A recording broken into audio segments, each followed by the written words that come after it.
with this, we'll turn it to John Lukowitz of Sandalwood Engineering to share the slide deck. With us is Sadia Santour of Clava Engineering, who will assist with hand raises, our poll, and questions that you may enter into the chat. Also here, if you go to the next slide, John, we have Mike Vitek and Janice Goral of Sandalwood Engineering and Ergonomics, our technical partners for all things IPS related here in North America. So thank you very much for attending today. We'll begin with a little welcome here. We're going to review the questions and some of the answers that we've gotten from our fall in-person meeting and tell you about some upcoming events that we have going on as well. So with that, again, if you do have questions, please enter those into the chat. We welcome that kind of feedback. And with that, John, on to the next slide. We'll cover some topics here. So it's all of you that are current customers should have access to our current release, IPS 2024 R1. We have plan to release R2 this June. Things are moving forward to that. And as we do that, we will also have the ability to, or we will be introducing new features in the summer release as well as, again, in the winter. Some questions that came up in October relate to some items that are what we would call in still an early research phase. So we don't have they're being investigated, studied, but we do not have a preliminary research or release timeline for these. This includes, for many of you that are using the bellows and grommets module, internal contact between flexibles, wires, and the inside of a bellow. That is still under development, the internal contact. But we do have some news for you about other contact, external and rigid body contact to bellows that'll come up later. Likewise, a question was also posed about installing grommets and the deformation of a grommet as it gets inserted into a hole. That will require additional work as well. That is a customer request that our development staff has seen, but we don't have an estimate on when we'll see that. And one that we'll touch on later as well is simplifying the export of kinematic data from 3D Experience, CATIA V6. There have been some changes between V5 and V6, and our team is working to help make that process a bit simpler. So those are some topics that are definitely being investigated, underworks, but we do not have a firm timeline on those. So to the next slide. Thanks, John. Some work that we can report on that the progress is being made. The question came up, how to export motion data from Dassault 3D Experience or CATIA V6 into IPS.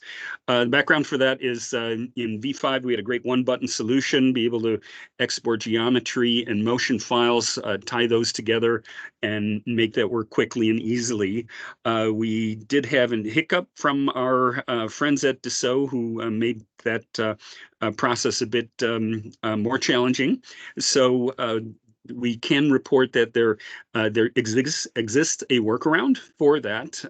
Requires some modeling in 3DX in order to do this, and also a Lua script that we can provide you access to that runs in IPS, so that this process in 3DX and CATIA V6 is essentially a multi-click operation. But it does work. We've tried this out with some of you folks that are working with 3DX, and by creating reference points and probes in your CATIA model, exporting that information as a CSV file, and then using Lua script to read that back into IPS, we can get your kinematic, suspension, doors, what have you, moving, and then simulate the behavior of the flexibles along with that. So if you do have interest in that, please reach out to myself or to John Lukowitz, and we've got a reference documentation for that, as well as the Lewis script that we can provide you. Ultimately, the hope is to get this into as a base feature within IPS cable simulation, but we don't have a timeline on that right now. Next slide, John. Yeah, just one other thing to add here, Carl. Yeah. We have, the documentation is really clear for folks that are well-versed in 3DX. We've had a lot of users use this successfully. One thing we would like to do is improve the documentation with some more step-by-step and kind of click-by-click instructions for folks that maybe don't have experience with creating points and probes in 3DX. Unfortunately, we don't have direct access to 3DX internally at either fleXstructures or Sandalwood.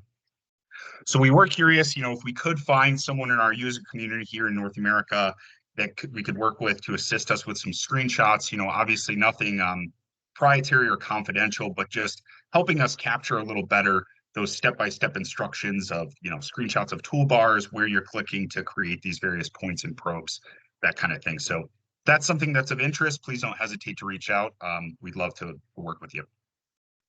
Great, thanks, John. Next slide.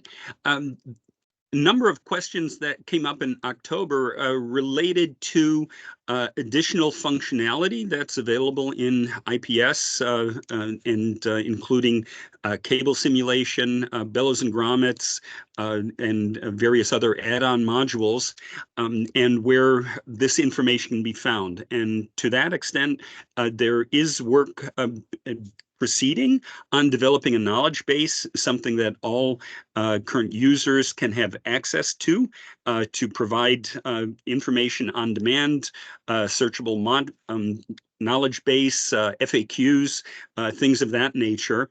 And the platform for that, for starting that out, is located in our fleXstructures virtual showroom, the IPS showroom. And John's got his mouse cursor ready to click on that and show you, and he can bring that up and give you a quick view of what that's all about. Yes. So taking a look at the IPS showroom, we'll send the link to all of you after this call. It's a very simple registration to access the materials right there. It's provided free of charge. You just have to do a simple registration. So once you're registered, you can log in. And there's quite a lot of materials available here currently. And we're also working to enhance the materials that are available. So just going across the top here, we have the showroom. It has a variety of videos highlighting different features of IPS, the various modules, including cable simulation. We've got assembly validation, including our IMA mannequin, our digital human model, some suspension applications. There's just a lot of great resources that you can take a look at that may be of interest to you. And then there are also some webinars. So you can take a look at these videos highlighting different features of the tool that you may be interested in. The Knowledge Corner, which is still in development, but if you go here, you can see there are some how-to videos on IPS and IPS demos. So if you select either of these and then navigate to this videos pane, looks like we only have one how-to video right now. Motion creation at a hatchback to analyze a flexible hose. But there will be more content added here as we continue to develop this knowledge base.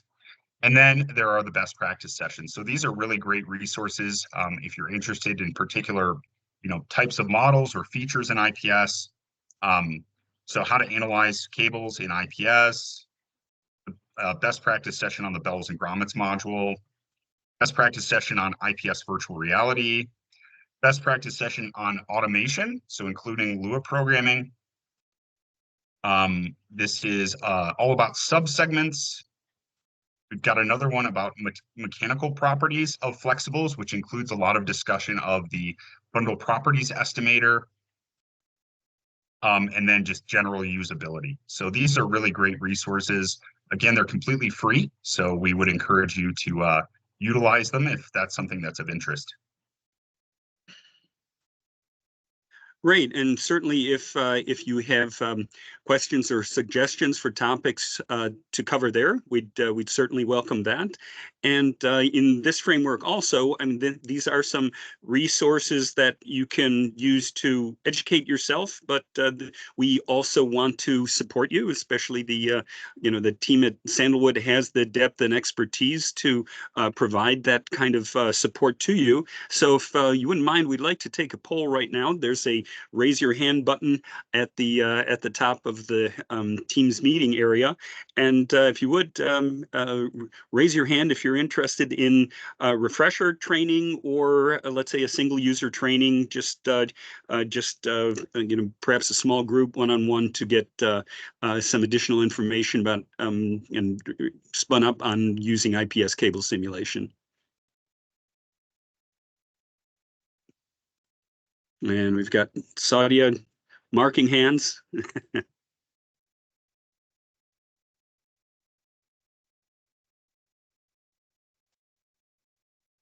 Well, I do see that we do have a number of folks interested, so that is great news.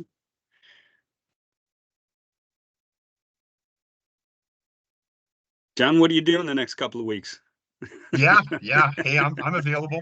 Yeah, I mean, so we at Sandalwood, we handle all of the training, consulting, and technical support for the IPS platform here in North America. And I think it is important to communicate that we can provide, whatever kind of training our customers or users are interested in, right? So it can be standard training. We have a lot of good documentation on the various modules. Many of you have probably been involved in a starter package where we went through some kind of standard training exercises and then moved into some customer specific models as part of that starter package. So that's certainly something we offer, but we also offer customized training to meet, whatever the need may be, whether that's a refresher or an in-depth, consulting project on a very difficult application. Would just encourage you to don't hesitate to reach out. Whatever your needs are, we're here to help. Great. Well, thank you all for participating here.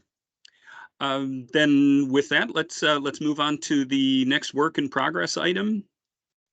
And the question was, we're looking for greater access to material properties for flexibles. And background on that is if you've received a latest update of IPS cable simulation, you'll see that we've got a growing library of cable types, cables and hoses, and their respective material properties. There is interest, however, in a wider range of those. And to that, we do have efforts underway to provide we have been doing extensive testing with some of our cable supplier partners and host suppliers, and the interest there or the intent there is to provide at some point a larger library of material data as a service, so that that you've got access to a huge data locker, which is something that folks have expressed interest in the past. Likewise, we do continue to offer for specific instances the Mesomics testing services, which are performed at our headquarters in Kaiserslautern, Germany. And then we've enhanced IPS cable simulation with the bundle properties estimator. So to that, I'd turn it over to John to say a few more words about that. Yeah, absolutely. Here, I can just share an IPS session quickly. So if you go under the flexible dropdown in IPS, you'll see two options here. There's an advanced bundle estimator and the bundle properties estimator. Now, one of these is a legacy tool. That is the advanced bundle editor. It's just an older version of this same kind of tool that allows us to tell the software what a bundle of cables or wires is made up of, and it will automatically estimate some starting material properties for us. So I would recommend that you use this bundle properties estimator rather than the older legacy version.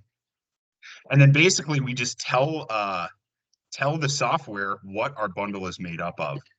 So based on the HMD that we have loaded, we can add a variety of different wires or flexibles into this bundle.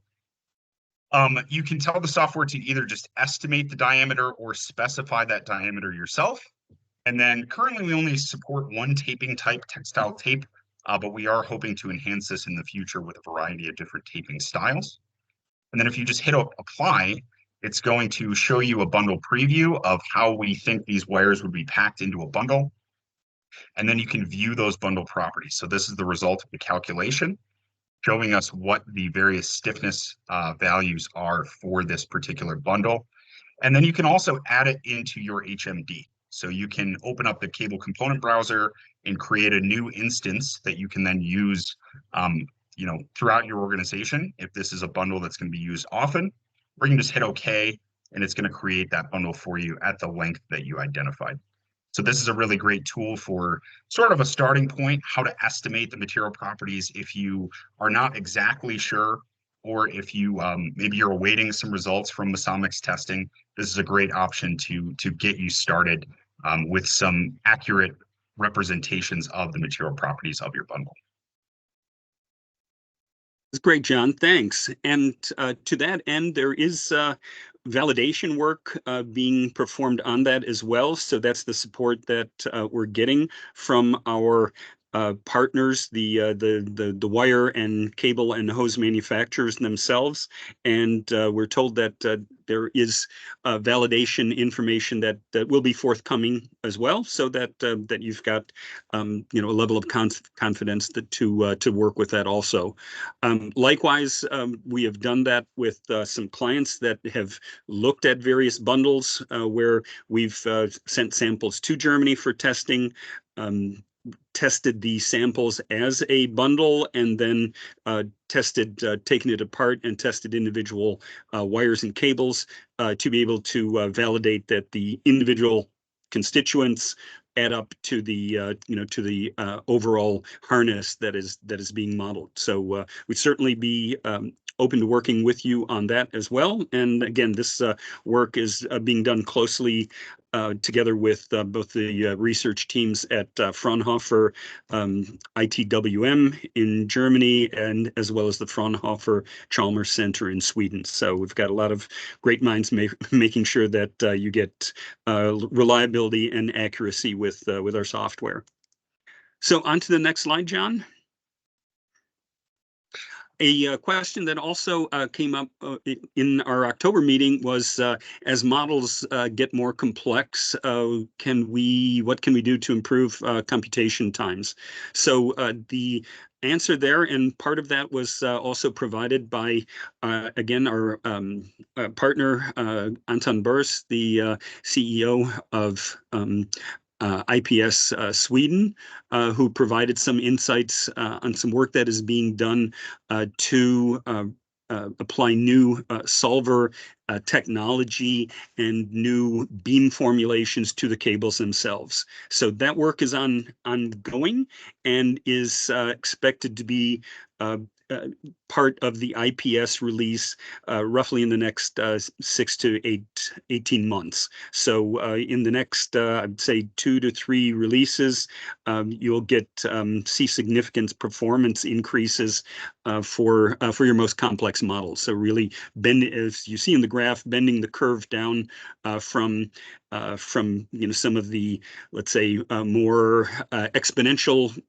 CPU time growth that you see for complex cables to a lot greater linear characterization. So so that way, in the future, you'll be able to get fast results with the same level of accuracy. So stay tuned for that. More information on those developments are about to be forthcoming as well. But we do hear your concerns, and they are being improved on.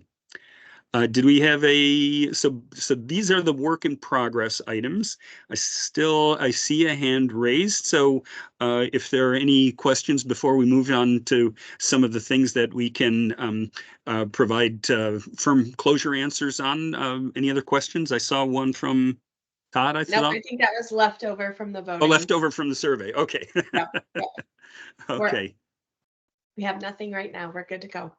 Okay, super. Well, I'll Great. turn out. I'm here to be kind of the, well, we're working on things cop, and the good cop now. John Lukowitz will demo some of the things that cool features that have really come about since we last met in October. So take it away, John. Yeah, thank you, Carl. As Carl mentioned, as we go through these things, we certainly want to answer your questions if you have any. So please don't hesitate to either pop them into the chat or raise your hand, and I'll answer them as best as I can. So we took the feedback from our first North American User Summit last October.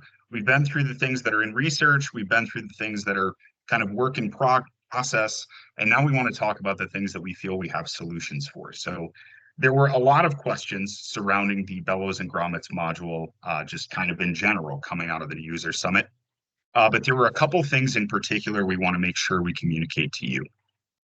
So first of all, there were some questions about the different kinds of value measures and color map options for bellows and grommets. In particular, I think folks were asking about torque values or moments, right? How can we calculate those for these surface models? So first of all, just the existing color map and value measure options, they include displacement, von Mises stress, equivalent strain, contact pressure, and relative displacement. And we'll take a look at this in the software in just a moment. But the other thing we wanted to make sure we communicate is that it's also possible to calculate reaction forces or moments on the boundary conditions. So on where the bellow is actually fixed. So you can see this, all of these frames here is the boundary condition on this axle boot. We can calculate a torque at that point, for instance. And then the other thing that continues to come up is contact handling. So we're still researching how to handle internal contact handling for flexibles, but hopefully you're all aware that bellows and grommets, we can calculate external contact with flexibles or with rigid bodies. And we can also calculate internal contact for rigid bodies. So we'll look at an example of that now. Let me just go to the right session here. Okay, so I've got a model of a bellow here. I've got a couple of motion recordings so we can see the behavior of this bellow based on the motion of this rod. And first of all, again, just going back to those value measure and color map options. So if I right click on my bellow, we can create a value measure for maximum displacement, maximum von Mises stress, contact force, or nominal length. So maybe I'll just make a measure here for maximum displacement. And then the options are similar for our visualization color coding. So there we have displacement, von Mises stress, equivalent strain, contact pressure, or relative displacement relative to one of these unions. Recall that the unions are our boundary conditions, where the bellow or grommet is actually fixed. So I'll just create another visualization here for displacement. And then at the bottom here, I have this option for color map where I can customize this. So I'll put in maybe 10 is the upper limit I want for displacement, and a displacement of 1 millimeter is pretty good in this application. And if I play through this motion recording, we can see all of these values updating in real time. So likely that's probably nothing new for our bellows and grommets users, but just wanted to make sure that we covered that. And then the other thing is that we can directly measure on these unions, on these boundary conditions. So I'll just render these so we can see them. And all of these frames are the areas in which I have fixed this shell model. I've fixed the surface here for a rod, and on the other end, it's just fixed, it's not going to move on this other side. So if we select directly one of these unions, and I right click, I can also create a value measure there. So for reaction force, in all the X, Y, Z directions, just the overall reaction force magnitude, and then similarly for moments. So if I create a measure here for the reaction moments, and then I play through my recording, we'll see that updating in real time. And then similar to all of our analysis in IPS, of course, we can go to right click on the motion and analyze to create a plot of any of these values that we're interested in. So that's a way to measure torque on our bellows. The other thing we wanted to make sure that we clearly communicate is the options for contact handling. So many of you have inquired about internal contact handling, and typically we've taken that request to mean internal contact handling with flexibles, which again is currently in research. But recently we were working with a user and they were interested in internal contact handling with a rigid body, with a rigid component. And the reason they needed to see this was there was going to be some contact between this rigid body and the inside of the shell. And we were trying to calculate clearance to some surrounding components and make sure that, we were meeting our minimum clearance requirements. We weren't going to have any collisions, that sort of thing. So just want to very clearly communicate that internal contact handling with rigid bodies is absolutely possible. So to set that up, it's very simple. We select our shell, we right click on it and go to set up contact handling. We can add in anything we want to calculate the contact here for. So I would add in my shell, in my rigid body of the axle shaft. We could also add in, other rigid bodies that are external. We could also add in other flexibles that are external to the bellow. And then we can just hit OK to set that up. One thing to note here, these contact stiffness values for rigid objects and for flexible objects, these will auto-populate based on the material properties of the shell that you've created. So you shouldn't need to change these really ever. I've never needed to for any of the studies that I've performed, but you can edit these values if you do want to use a different contact stiffness. It is an option. So once that's set up, we will actually see the contact between this internal rigid body and the inside of this bellow. It is quite computationally heavy to calculate, so I very strongly recommend that you use a motion recording rather than just playing the motion itself. So I've got two here. Let me change the transparency on this, and we'll take a look at its behavior without contact first. And actually, let me just so this is a little more clear.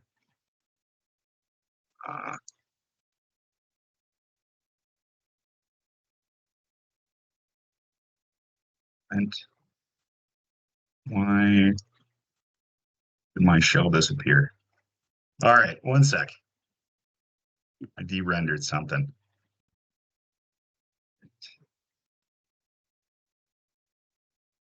Go. Just wanted to get rid of that color map so we can see the crash condition with the shaft a little more clearly.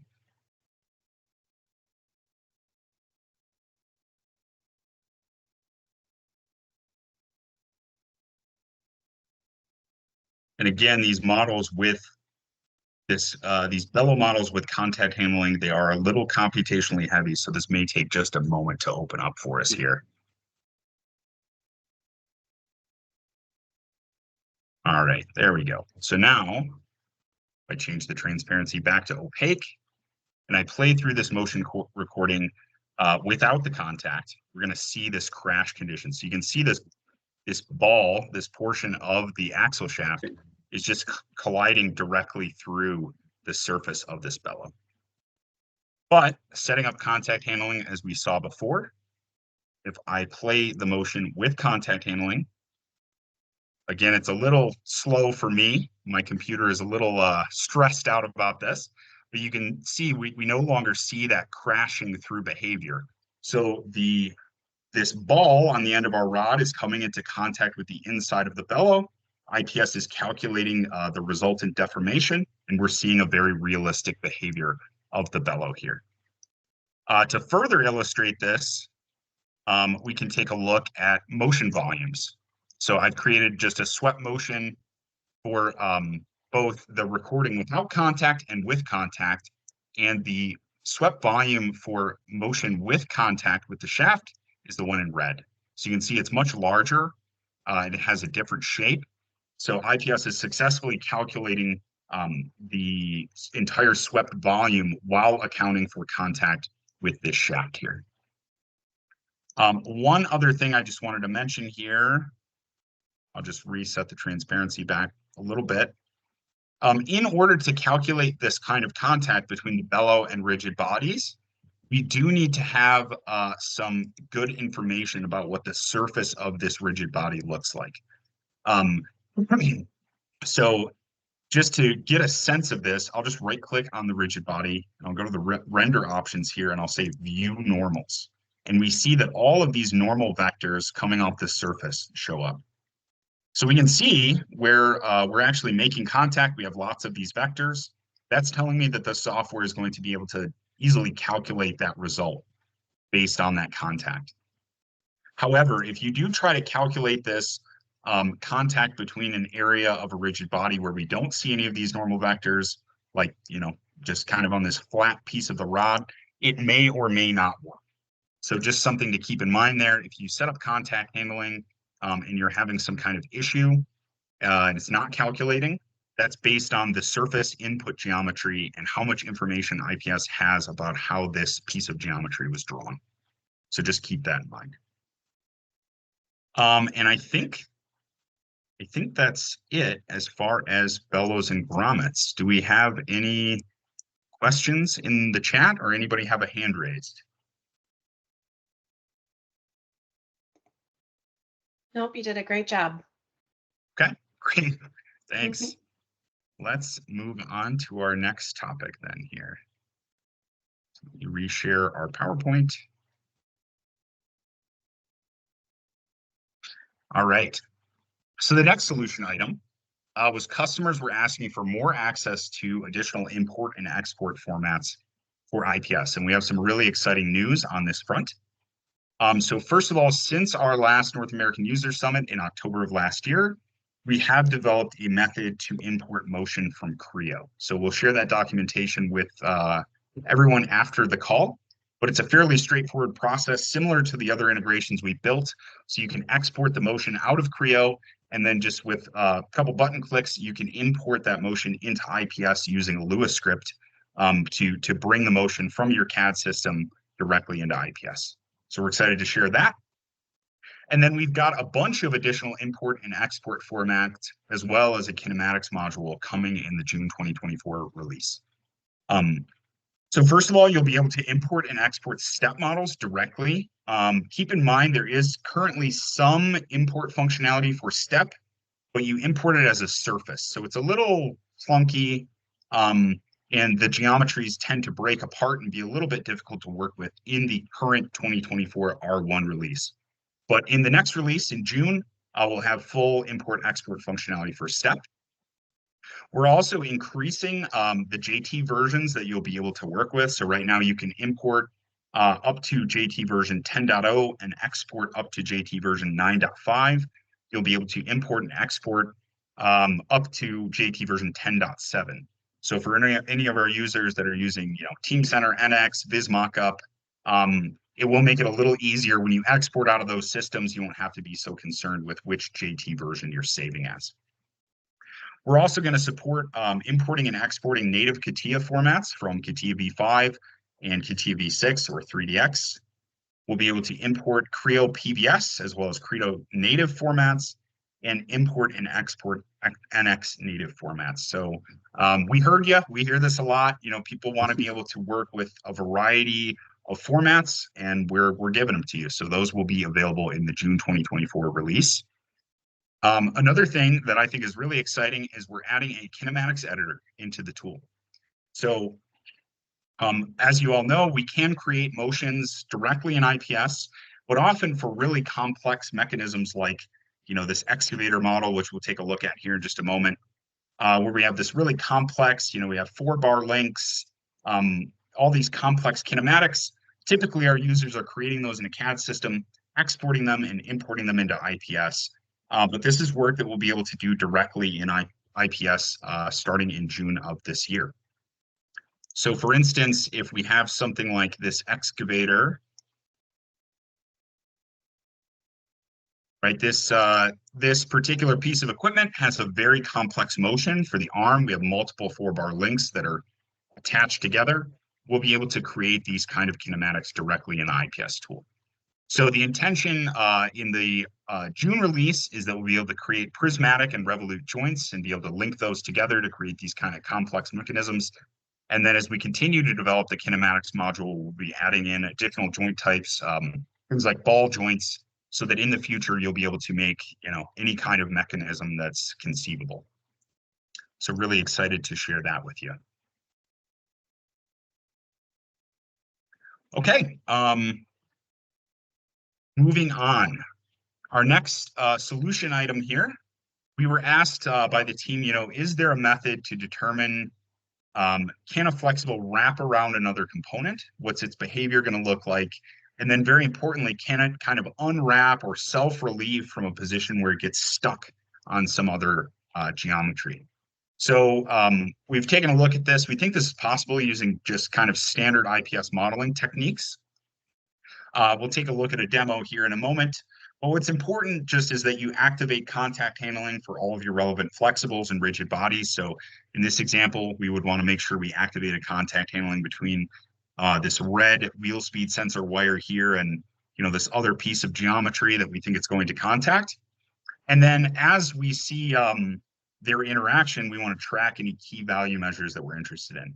So typically those are going to be things like elongation, the deformed length, tension force, tension strain, but you could certainly add any other value measures that may be of interest or important to you.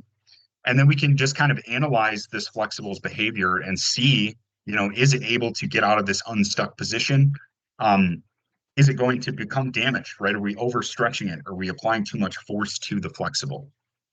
So let's take a look at that application in IPS. So I'm going to just restart here.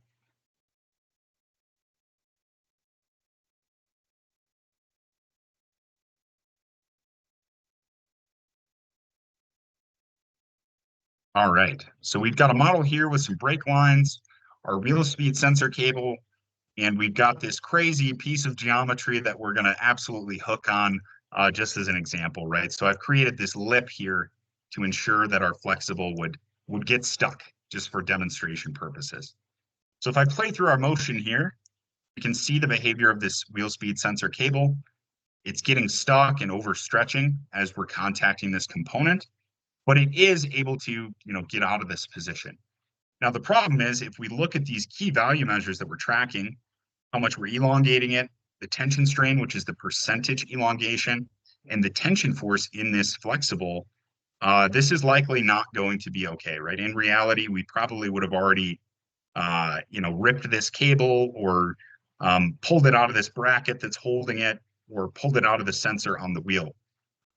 So again, as always, we can track key value measures and use our analysis tools to analyze them. So I'll just create a plot for each of these measures that we're interested in.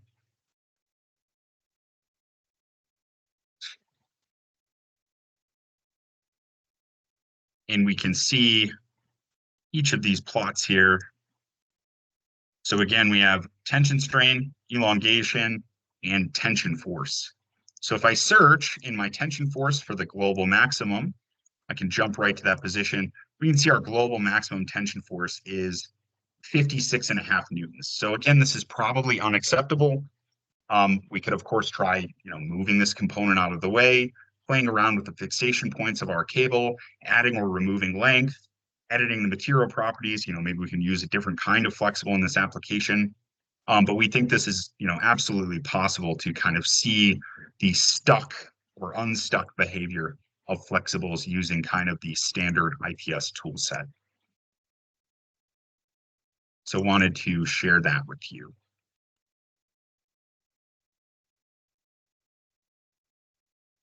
The next question that we've been asked frequently is, is there a method to straighten flexibles from kind of an installed or in-vehicle position kind of state out into a manufacturing or neutral kind of state while maintaining relative orientation between things that may be attached to the flexible? So in this case, we've got this brake line, we've got a couple of fittings and a bracket, and we want to go from this installed position. You've done all this great work in IPS to analyze and optimize your design, and now you want to flatten it out to create this manufacturing kind of position.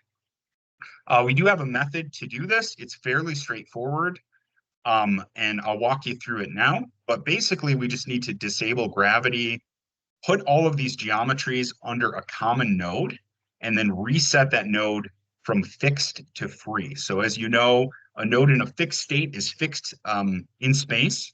When we reset it to free, it's going to just naturally go to whatever position it would want to be in.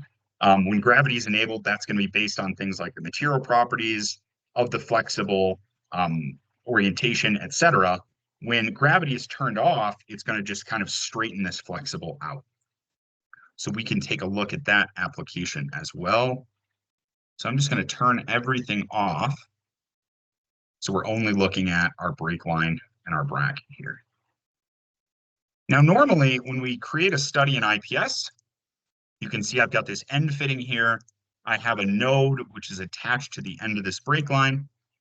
And normally we nest those nodes under rigid bodies because we want to, see the behavior of the flexible as these connection points are moving. When we want to straighten it, we basically have to go the other way. So instead of having a node nested under a rigid body, we're actually going to nest that rigid body under a node and then reset it to free. So the first step, I'm going to ensure that gravity is turned off. So I'll turn this off here. And now I have this end fitting, and I have this end fitting node that is attached to the end of my brake line here. And I'm just going to delete this node. And I will create a new one on that end grip. So I'll just select the end grip and create a node. For me, you can see here that's node 10. And now, if I take my end fitting and nest it under node 10, by default, whenever we create a node, it is set to fixed. I'll just right click on it and go from fixed to free. And you can see that this portion of the hose has straightened out while maintaining the relative orientation between, this bracket and this fitting. So if we only want to do this for one attached component, that's basically it. But we can also just continue down the flexible to straighten the entire assembly. So if I want to straighten this next portion, I'll pull this end fitting out of that node, and I'm going to delete it. I'll also delete these other two nodes that are attaching our ends of our brake lines to this bracket. And I'm going to create a new one that has all of the ends of these hoses within it. So I'll just pre-select all three of them, hit create node. And now I just need to add the geometries that I want to straighten out under that node. So I'll grab my bracket here and the end fitting, and I will drag and drop those under that new node.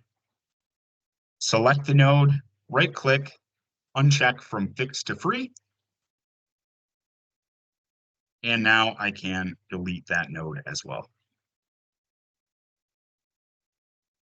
And then, if we wanted to export out this assembly, we can just select all of the relevant geometries and just go to File, Export. You can export it in whatever format we are interested in. So maybe I'll just do a JT. And then if I go to a different IPS session, if we bring this in, we'll see this new straightened geometry coming in. So if I just go to File, Open, and I'll go open up my test hose here. There we go. We've got it from that as assembled or in vehicle position now to this straightened or manufacturing position. And that's basically the workflow to kind of achieve this straightening process. I think I heard a beep from the chat. Was there a question? Yes, John. That looks good. Would you are you in a position to be able to? The question was whether you could turn on the stripes on the flexible to show how it's when it straightens, also how it untorques itself and goes to a zero torque position. Yep. So you can see I just turned on a stripes visualization for each of these, and you can see there's no torsion in them. Mm-hmm. And again, it's maintaining that relative orientation between these brackets. So we're allowing, by placing the fittings under a node and setting it to free, it's just going to a completely neutral position because gravity is off. But it's also, because of the way that we've done it, kind of starting from the end and straightening it from one end to the other, we're maintaining the relative orientation between these attached components. Does that help? Great. answered the question? I think so. Okay, great. I see a thumbs up. Great. Okay, awesome. All right. And then I believe this is our last solution item we wanted to review with the team. We get a lot of questions about automation, right? So can we automate common IPS tasks? And the answer is yes, absolutely. So IPS is highly customizable using Lua scripts. So IPS is based in a Lua programming language, which was something that I was not very familiar with until I started working with IPS. Apparently, it's a very lightweight programming language that is widely used in the video game industry. So we can automate most tasks in IPS. What we're able to automate really depends on what commands are available in the Lua API. But there are quite a wide variety of tasks and commands. And there are more things added to the Lua API, which with each release. So the capability is always getting better. I would encourage you all, if you're interested, to take a look at the best practice session on Lua programming that's available in the IPS showroom that we reviewed with you all earlier. We'll take a look at the Lua API here in just a moment, and just a simple application automatically creating some tolerance envelopes. But if you are interested in automating some tasks in IPS, please don't hesitate to reach out to Sandalwood. We have some internal folks that can do this kind of scripting to create this automation for you. And as long as whatever you're trying to do is available in the Lua API, we would be more than happy to help develop a script based on your design requirements, your needs, so you can automate some of these tasks that you commonly have to do. So let's jump back into IPS. I'll just restart this session. And we will take a look at creating some tolerance envelopes automatically. So let me open up this model. And first, we'll just take a look at the Lua API. So under the help dropdown, which is where we'll also find the manual, always refer to the manual, very, very helpful. We also see right below that this scripting API reference. So if I open this up, this contains all of the commands that we can use directly in IPS to manipulate or create objects or relocate things or measure things, or I would say nearly all of the commands in IPS are available in the Lua API. We just have to know how to call up, whatever you're looking for to create the script that you're, to execute whatever tasks you're trying to automate. So in this case, we're creating some tolerance envelopes from scratch. I'll just give you a quick look at the script itself. So this is our script to automate tolerance envelopes for an active group. We developed this internally at Sandalwood, just as sort of an example of the kinds of things you can do. And then there are a couple of different ways we can execute scripts in IPS. First of all, you can just go to File, Execute Script. Many of you have probably used this kind of function if you, for instance, exported motion data out of 3DX and imported it into IPS. But we can also create what's called a Lua init file. And then under the preferences, we see this scripting option. And I have just linked in here this generate tolerance envelopes for active groups. And because we've added that into our preferences, you can see I now have this drop down that will contain any of the scripts that I've told IPS I want to be able to use. We've also done customization for other clients where we can add in, little buttons on the toolbar here. So, we can customize it however you would like. But once we've created that script and told IPS to look for it, we can directly use those. So this one, I've got a bunch of flexibles in this scene. You can see them all here. And I just want to automatically generate some tolerance envelopes for these flexibles. So I'll just select them, hit this drop down, generate tolerance envelopes. And then the way we set this one up, we had a couple options. So we can either look at just the subsegment length, or we can select all, which will take into account the material properties of the flexible. We could also allow the orientation or position of the fixation points to vary. Again, this is all customizable based on whatever your design requirements or your needs are. But for instance, if we just select subsegment length and hit OK,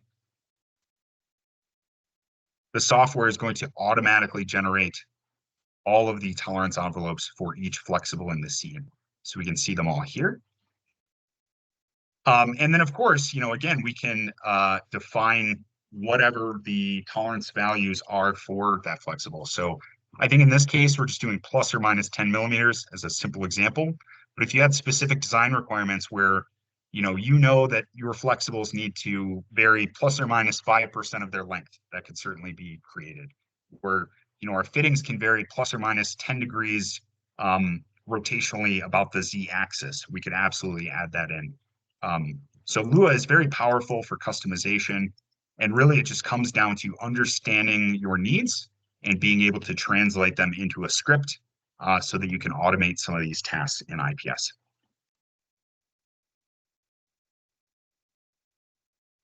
Any other questions in the chat or raised hands?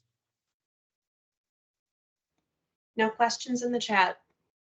Okay, and you guys are shy today. All right. Hey, John, can you hear me? Yes. Yes, Andy, go. Hey, thank you. I'm a little bit new to using this format of the WebEx, so I just thought I'd speak up. I know, Sure. I'm sorry, I've been in and out. My name's Andy Salmon, Vehicle Architecture here at Ford Motor Car. I noticed that you, in your, what was it, June 2024 release, you're going to be able to import, export motion out of V6, CATIA V6. Did I look at that correctly? So we will be able to import and export native CATIA V6 CAD formats. As Okay. far as the motion import export process, when we were in CATIA V5, well, we continue to have, it's a one button integration, right? We can directly just translate VFM or VFZ motion file out of CATIA V5 into IPS. For some reason, Dassault decided to remove that option when they went to 3DX. Right, So, correct.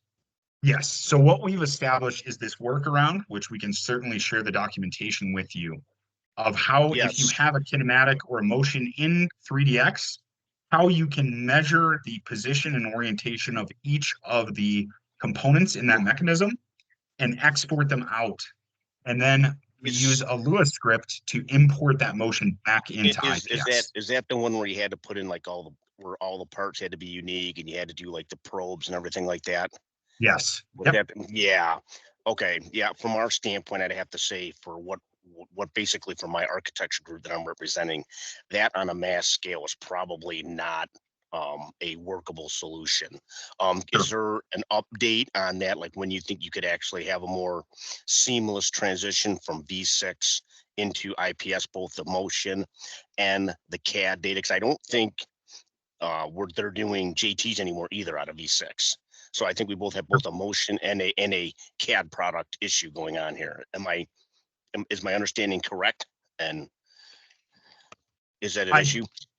I can't speak to what you're able to export out of V6 or 3DX, whatever we want to call it, as far as the CAD formats, but I can tell you that in the 2024 release, we will be able to import and export native 3DX formats from IPS. So motion, that's going to be taken care of in just a couple short months here.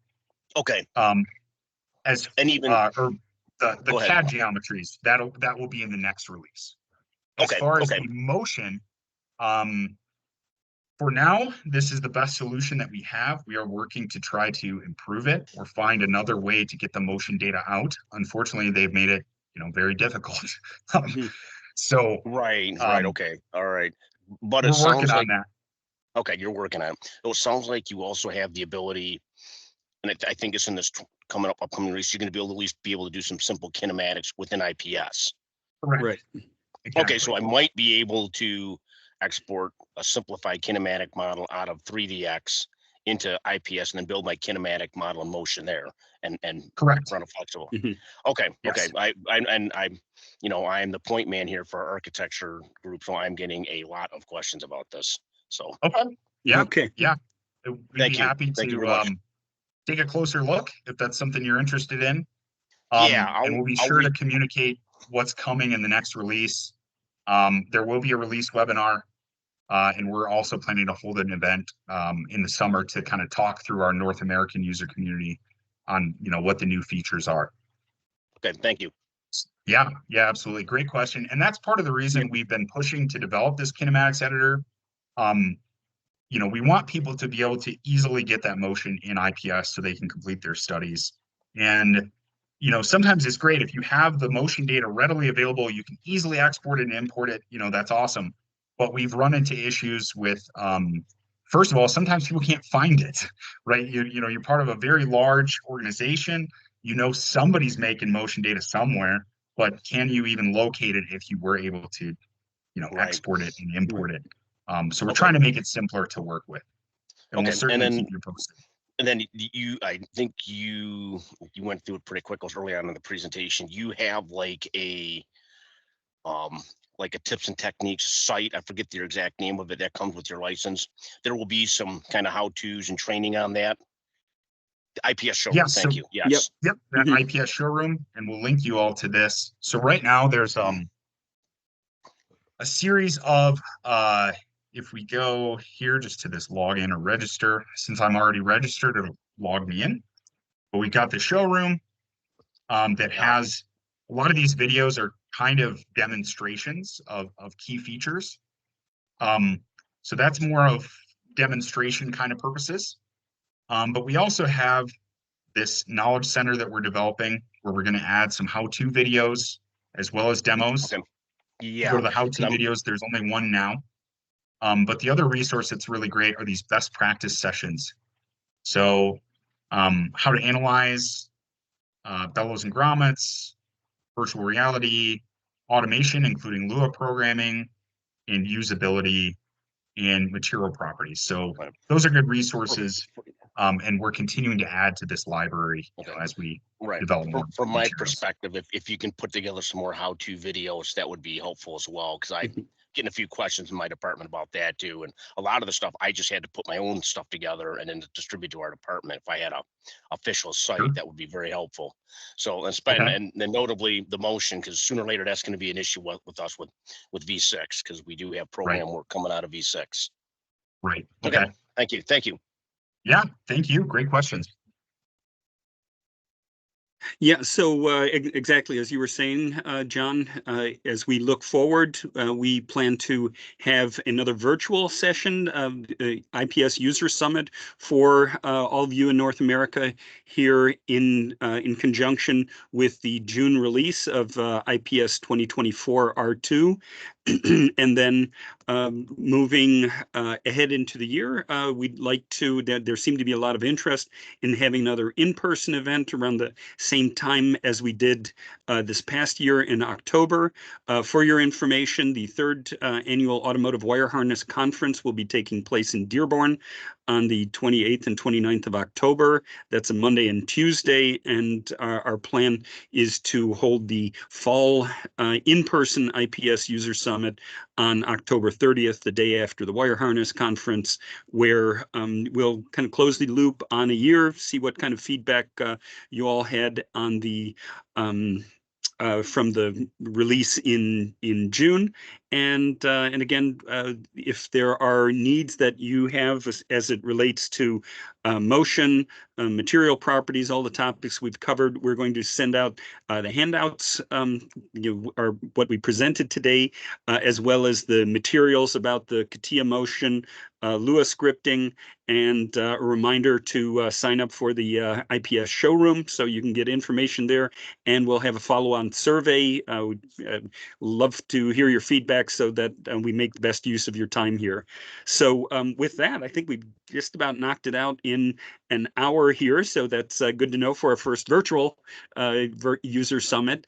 Are there, I'll open it once more for any parting questions. And otherwise, yes, John, thank you. Thank you everyone for your attention, questions, participation. Let us know how we can make IPS work for you the best. All right. Super. Thank you. Thanks again. Thank you. Thank you, John. Very much. Thank you, everybody. Thanks for all your participation.